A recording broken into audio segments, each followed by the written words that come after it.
मध्य प्रदेश में छात्रों की आवाज बुलंद करने के लिए कांग्रेस के द्वारा युवा स्वाभिमान यात्रा निकाली गई, जो कि प्रदेश के विभिन्न जिलों से गुजरते हुए 2 दिनों में भोपाल पहुंचेगी और वहां पर बड़ी सभा का आयोजन कांग्रेस के द्वारा किया जा रहा है, जिसमें लाखों युवा के पहुंचने की संभावना व्यक्त की जा रही है।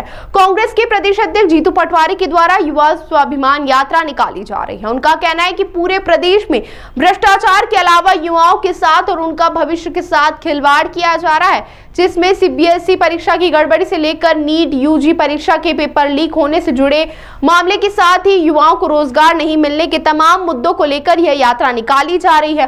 उन्होंने सीधे तौर पर प्रदेश सरकार और भाजपा पर आरोप लगाते हुए कहा कि पिछले 25 वर्ष से भाजपा की सरकार है, लेकिन उसके बावजूद भी प्रदेश में हालात काफी खराब है। युवाओं की अनदेखी के कारण प्रदेश में भ्रष्टाचार भी चरम सीमा पर पहुंच रहा है। इन्हीं कारण के चलते कांग्रेस पूरे प्रदेश में इस अभियान को चलाएगी और युवाओं को जोड़कर प्रदेश की जो स्थिति खराब है उसको सुधारने का काम करेगी। इस यात्रा में पूर्व कैबिनेट मंत्री सज्जन सिंह वर्मा से लेकर तमाम कांग्रेस के वरिष्ठ नेता भी शामिल हुए। ये राजनीतिक यात्रा नहीं है, ये देश के भविष्य को बचाने की, छात्रों के भविष्य को बचाने की, शिक्षा को बचाने की यात्रा है। ये मैसेज है कि एक प्रयास केजी से पीजी तक जो मुफ्त और क्वालिटी वाला एजुकेशन हमें नहीं मिलना चाहिए। हमारा अधिकार है, बच्चों का अधिकार है, अभिभावकों का अधिकार है। जिसके पास पैसा है उसके पास शिक्षा है, जो गरीब है वो मजदूरी है, उसके पास शिक्षा भी नहीं है, अज्ञानता भी है। ये 80 साल के आजादी के बाद है, तो ये चिंता है।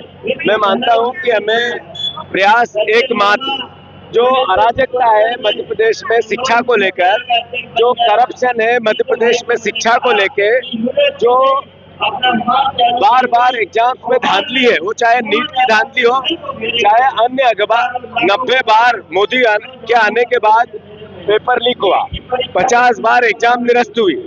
जो माफिया आता है वो बीजेपी का ही क्यों होता है, शिक्षा माफिया?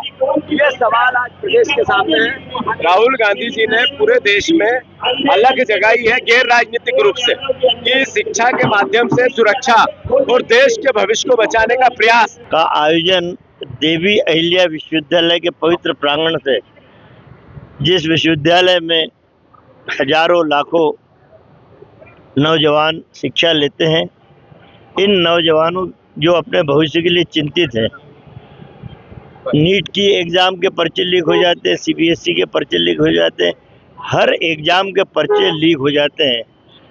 शिक्षा के क्षेत्र में घिनौना भ्रष्टाचार भारतीय जनता पार्टी की सरकार मध्य प्रदेश से लेकर दिल्ली सरकार तक कर रही। उन नौजवानों के साथ हमारे प्रदेश कांग्रेस के अध्यक्ष जीतू पटवारी जी साइकिल से इस देवी अहिल्या विश्वविद्यालय के प्रांगण से भोपाल तक जाएंगे, मोहन यादव का घर घेरेंगे।